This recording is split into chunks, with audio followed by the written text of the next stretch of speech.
So இப்போ என்ன பார்க்க போறோம் அப்படின்னா, இன்புட் டாக்ஸ் கிரெடிட் அப்படின்னா என்னன்னு தான் பார்க்க போறோம். சரிங்களா? ஸோ ஃபர்ஸ்ட்டு இன்புட் டாக்ஸ்னா என்ன? அவுட்புட் டாக்ஸ் அப்படின்னா என்னன்னு பார்த்துக்கலாம். சரிங்களா? ஸோ இன்புட் டாக்ஸ் அப்படின்றது, நான் ஒரு ஜிஎஸ்டி ரெஜிஸ்டர்ட் பெர்சனா இருக்கிறப்போ, நான் ஒரு சில டாக்ஸஸ் கட்டி வாங்கியிருப்பேன் இல்லையா? ஒரு பொருள்லாம் வாங்கியிருப்பேன் இல்லையா? அதுதான் எனக்கு வந்து இன்புட் டாக்ஸ். நான் கட்டின டாக்ஸஸ். தட் இஸ்ங்களா, அது இன்புட் டாக்ஸ். அதே இது அவுட்புட் டாக்ஸ் அப்படின்னா எதை சொல்லுவோம் அப்படின்னா, நான் ஒரு பொருளை வித்திருப்பேன்ல வெளியில வித்திருப்பேன் இல்லையா? ஸோ அப்போ ஒரு டாக்ஸ் போட்டு தான் நான் வித்திருப்பேன். ஸோ அதை என்ன சொல்கிறோம் அப்படின்னா அவுட்புட் டாக்ஸ். ஸோ சிம்பிளாக சொல்லணும்னா, நான் ஒரு பொருளை பர்ச்சேஸ் பண்ணேன் அப்படின்னா அது இன்புட் டாக்ஸு. அதே இது சேல் பண்ணேன் அப்படின்னா அது அவுட்புட் டாக்ஸில் போயிடும். சரிங்களா? ஸோ இங்கே அதுதான் நம்ம சொல்லியிருப்போம். இந்த மேலே 3 டைப்ஸை விட்டுருங்க. இங்கே கீழே பாருங்களேன். இன்புட் டாக்ஸ் வந்து பொதுவா எனக்கு எப்போ வரும் அப்படின்னா, நான் ஒரு ஒரு பொருளை பர்ச்சேஸ் பண்ணுறப்போ எனக்கு வரும். அது ரா மெட்டீரியலாக இருக்கலாம், இல்லை ஒரு ஹோல்சேல் டீலராக ஒரு குட்ஸை பர்ச்சேஸ் பண்ணலாம். என்ன பர்ச்சேஸ் பண்ணாலுமே எனக்கு வந்து அதில் வந்து இன்புட் டாக்ஸ் வந்துரும். அண்ட் ஏதாவது ஒரு எக்ஸ்பென்சஸ், சரிங்களா? ஏதாவது ஒரு செலவு பண்ணுறப்போ கண்டிப்பா வந்து எனக்கு இன்புட் டாக்ஸஸ் வரும். அண்ட் இன்னொன்னு எப்போ வரும் அப்படின்னா, என்னோட அசெட்ஸுக்கு, சரிங்களா? இன்கேஸ் நான் ஏதாவது ஒரு அசெட் வாங்குறேன் அப்படின்னா, அதில் வந்து எனக்கு இன்புட் டாக்ஸஸ் வரலாம்.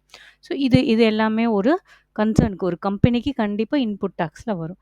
ஸோ மெயினா நம்ம இதை உங்களுக்கு சிம்பிளா ஞாபகம் வச்சுக்கிறதுக்கு பர்ச்சேஸ். ஸோ இதை இன்கேஸ் நீங்கள் இதை பர்ச்சேஸ் டாக்ஸ்ன்னு கூட சொல்லிக்கலாம். நீங்கள் ஒரு பொருளை பர்ச்சேஸ் பண்ணுறப்போ வர டாக்ஸு, ஸோ அதை வந்து பர்ச்சேஸ் டாக்ஸ்ன்னு கூட சொல்லிக்கலாம். அதே இது அவுட்புட் டாக்ஸ் அப்படின்னா என்ன அப்படின்னா, ஒரு சேல்ஸ்.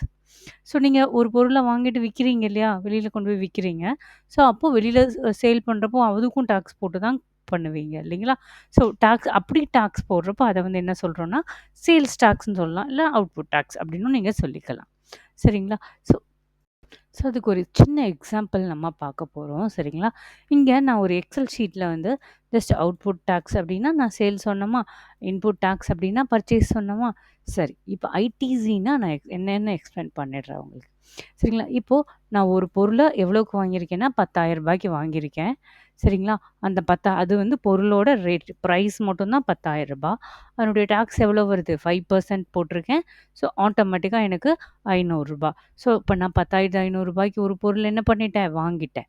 சரிங்களா? ஸோ வாங்குறப்ப என்ன பண்ணியிருப்பேன்? இந்த 500 இருக்கு இல்லைங்களா? ஸோ இந்த 500 வந்து நான் என்ன பண்ணியிருப்பேன்? ஒரு டாக்ஸா வந்து நான் பே பண்ணிட்டேன். இந்த 500 வந்து டாக்ஸ் நான் பே பண்ணி தான் வாங்கியிருப்பேன் இல்லைங்களா? ஸோ பொருளோட விலை ரூ. 10,000, டாக்ஸ் 500. ஸோ இந்த ரூ. 10,500 நான் பே பண்ணி இந்த பொருள என் கைக்கு வாங்கிட்டேன். ஸோ இந்த ரூ. 10,000 வாங்கின பொருள நான் என்ன பண்றேன் அப்படின்னா, ரூ. 12,000 வித்திருக்கேன். ஸோ சேல்ஸ் போட்டிருக்கோமா இங்க? ஸோ நான் ரூ. 12,000 வித்திருக்கேன். சரி, இந்த ரூ. 12,000 நான் விக்கிறப்போ, அதுக்கு ஒரு டாக்ஸ் போட்டு நான் விப்பேனா? ஸோ அப்ப நான் என்ன டாக்ஸ் குடுக்குறேன் அப்படின்னா, அதே 5% தான். ஸோ ஆட்டோமேட்டிக்கா எனக்கு ₹600 வருது. சரிங்களா? அப்போ டோட்டல் 5% போட்டிருக்குமா? ஸோ ஸோ 600 போயிருக்கு. ஸோ மொத்தம் ரூ. 12,600 நான் வந்து என்ன பண்ணியிருக்கேன்? இந்த பொருள வித்திருக்கேன். சரிங்களா? இப்போ பாருங்க, இந்த பர்ச்சேஸ் பண்ணுறப்ப நான் ரூ. 500 டாக்ஸ் பே பண்ணிட்டேன் ஏற்கனவே. ஸோ நான் இப்போ சேல் பண்ணுறப்போ, இந்த ரூ. 10,000 ப்ளஸ் ரூ. 2,000 எக்ஸ்ட்ரா நான் பண்ணியிருக்கேன். அதுதானே? அப்போ இந்த ரூ. 10,000 போக மிச்சம் ரூ. 2,000 இருக்கு பார்த்தீங்களா இதில? இந்த ரூ. 2,000 மட்டும் நான் டாக்ஸ் கலெக்ட் பண்ணா போதும். அப்படித்தானே? ஸோ ஆனா என்ன பண்ணியிருக்கேன்? மொத்தம் ரூ. 600 ஒரு டாக்ஸ் நான் கலெக்ட் பண்ணிட்டேன்.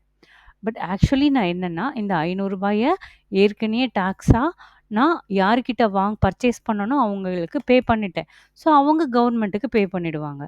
அப்போ இந்த நான் ரூ. 500 பே பண்ணணுமா? இல்ல ரூ. 600 பே பண்ணணுமா இப்போ கவர்மெண்ட்டுக்கு அப்படின்னு கேட்டா, நான் என்ன பே பண்ணணும்னா, என்னோட sales tax, that is output tax இருக்கு இல்லைங்களா?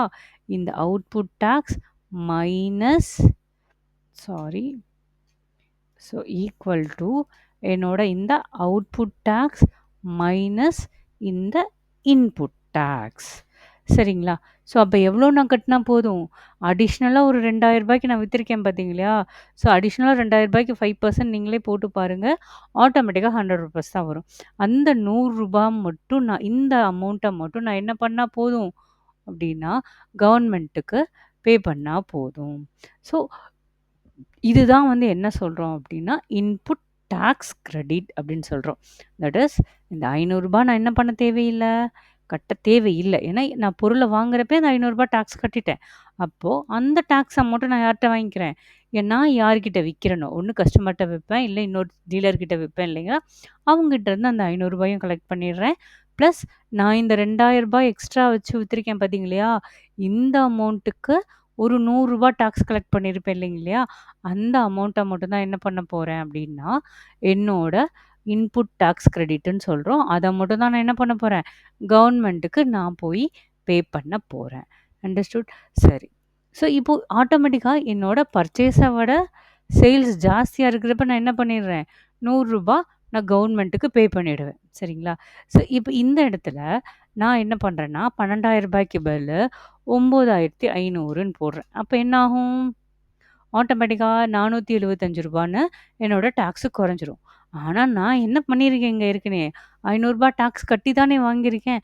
அப்போது என்ன ஆகும் அப்படின்னா, இந்த ரூ. 25 நான் என்ன பண்ணணும் அப்படின்னா, நான் வந்து அவங்ககிட்டருந்து கிளைம் பண்ணிக்கணும். தட் இஸ் எனக்கு இன்னும் பெண்டிங் இருக்குது. ரூ. 25 நான் கட்டின டாக்ஸ்லேயே பெண்டிங் இருக்குது. ஸோ அப்போ இந்த கண்டிஷனில் நீங்கள் என்ன தேவையில்லைன்னா, டாக்ஸ் கட்ட தேவையில்லை. ஸோ அப்போ அந்த ஐடிசின்றத நீங்கள் எதை சொல்லுவீங்கன்னா, இந்த ரூ. 500 இருக்குது பார்த்தீங்க இல்லையா, ஸோ இந்த ரூ. 500 நீங்கள் என்ன பண்ணிக்கலாம் அப்படின்னா, ஒரு கிளைமாக எடுத்துக்கலாம். நான் ஏற்கனவே பர்ச்சேஸ் பண்ணுறப்போ இந்த ரூ. 500 நான் டாக்ஸ் கட்டிட்டேன். ஸோ இந்த அமௌண்ட்டு நான் கட்ட தேவையில்லை. எக்ஸ்ட்ரா இருக்க ஒரு இப்போ 12,000 போட்டோமா, அப்போ வந்து இந்த ரூ. 100 மட்டும் தான் நான் டாக்ஸ் கட்டணும் அப்படின்ற மாரி எனக்கு வரும். ஸோ இதை தான் என்ன சொல்கிறோன்னா, இன்புட் டாக்ஸ் கிரெடிட் அப்படின்னு சொல்கிறோம். சரிங்களா? ஸோ இப்போ இந்த எக்ஸல் பாருங்க. ஜஸ்ட் வந்து ஒரு ஏபிசி அப்படின்னு சொல்லிட்டு ஒரு 3 இன்புட் வாங்கியிருக்கோம். ஸோ ஒன்லி வந்து டாக்ஸ் மட்டும். ஸோ ஏ கிட்டேருந்து என்ன டாக்ஸ் பே பண்ணியிருக்கோம் அப்படின்னா, ரூ. 100 பே பண்ணியிருக்கோம். பி கிட்ட வாங்கின பொருளுக்கு ரூ. 100 பே பண்ணியிருக்கோம். அண்ட் சி கிட்ட வாங்கின பொருளுக்கு ரூ. 150 பே பண்ணியிருக்கோம். ஸோ மொத்தம் எவ்வளோ அமௌண்ட்டு அப்படின்னா, இங்கே ரூ. 350 வந்து பே பண்ணி வாங்கியிருக்கோம். தட் இஸ் டாக்ஸ் மட்டும் ரூ. 350 பே பண்ணியிருக்கோம். சரிங்களா? ஸோ அப்போது அதே இது இங்கே சேல்ஸ் பண்ணுறப்போ எனக்கு என்னோட டாக்ஸ் அமௌண்ட் எவ்வளோ வந்திருக்கு அப்படின்னா, ரூ. 500 வந்திருக்கு. சரிங்களா? அப்போ இங்கே எதை ஐடிசி சொல்லுவோம்னா, இந்த பர்ச்சேஸ் பண்ணதில் ஒரு டாக்ஸ் மொத்தமா நான் வந்திருக்கு பார்த்தீங்களா? ஸோ நான் ஃபஸ்ட்டு இனிஷியலா சொல்கிறப்போ உங்களுக்கு ஒரு பொருளை வச்சு சொன்னேன். இப்போ ஒரு 4, 5 பார்ட்டிகிட்டேருந்து ஏபிசி அப்படின்னு ஒரு 3 பார்ட்டிகிட்டேருந்து பண்ணப்போ எனக்கு மொத்த அமௌண்ட் எவ்வளோ வந்திருக்கு? ரூ. 350 வந்திருக்கு.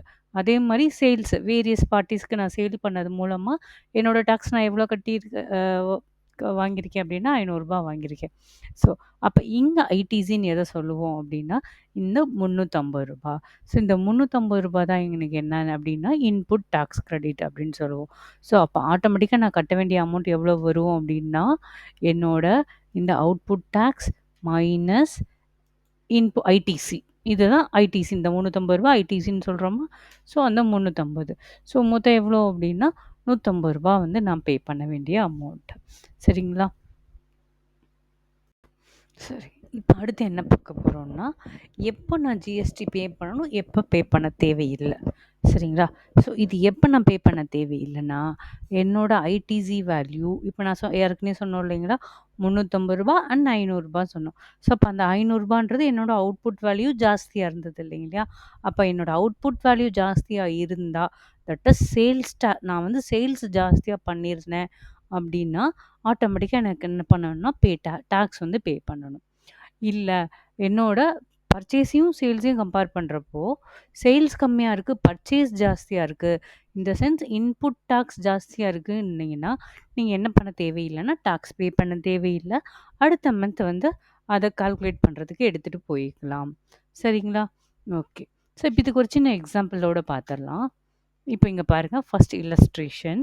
இதில் என்ன கொடுத்துருக்கோம் அப்படின்னா, சேல்ஸ் அமௌண்ட் வித்தின் ஸ்டேட் வந்து 1 lakh and purchase amount within state வந்து 80,000. ஸோ ஆட்டோமேட்டிக்காக சேல்ஸ்னா அவுட்புட் ஜிஎஸ்டின்னு எடுத்துக்கிறோம், அண்ட் பர்ச்சேஸ் அப்படின்னா இன்புட்னு எடுத்துக்கிறோம். ஸோ இதுக்கு 18% கால்குலேட் பண்ணியிருக்கோம். ஸோ சிஜிஎஸ்டி அண்ட் எஸ்ஜிஎஸ்டி தான் கால்குலேட் பண்ணியிருக்கோம். சரிங்களா? ஆட்டோமேட்டிக்காக எனக்கு என்ன ஆகுது, 18,000 வருதுங்களா? ஸோ இப்போ இந்த 18,000 ஓகே. அடுத்து இந்த மாதிரி இன்புட் டாக்ஸ் கால்குலேட் பண்ணால் என்ன ஆகுது, 7,200 ப்ளஸ் 7,200 மொத்தம் 14,400 வருது. சரிங்களா? ஸோ இப்ப இதில என்னோட ஐடிசி எது அப்படின்னு கேட்டீங்கன்னா, இந்த 14,400 தான் என்னோட ஐடிசி. சரிங்களா? ஸோ இப்ப இந்த 14,400 என்ன பண்ண போறோம்? ஆட்டோமேட்டிக்கா என்னோட அவுட்புட்ல இருந்து தான் இன்புட்ட மைனஸ் பண்ண போறோம். ஸோ எது பெருசா இருக்குன்னா, என்னோட அவுட்புட் ஆட்டோமேட்டிக்கா என்னோட சேல்ஸ் வந்து ஜாஸ்தியா இருக்கு. இது 80,000 இங்க வந்து 1,00,000 இருக்கு. 20,000 ஜாஸ்தியாவே இருக்கு. சரிங்களா? அப்போ ஆட்டோமேட்டிக்கா என்ன பண்ணணும்னா, ரூ. 3,500 டிஃபரன்ஸ் வருதுங்களா? அந்த அமௌண்ட்ட நான் வந்து டாக்ஸா வந்து பே பண்ற மாரி இருக்கும். சரிங்களா? சரி. இதே இது இன்னொரு இல்லஸ்ட்ரேஷன் பார்க்கலாம்.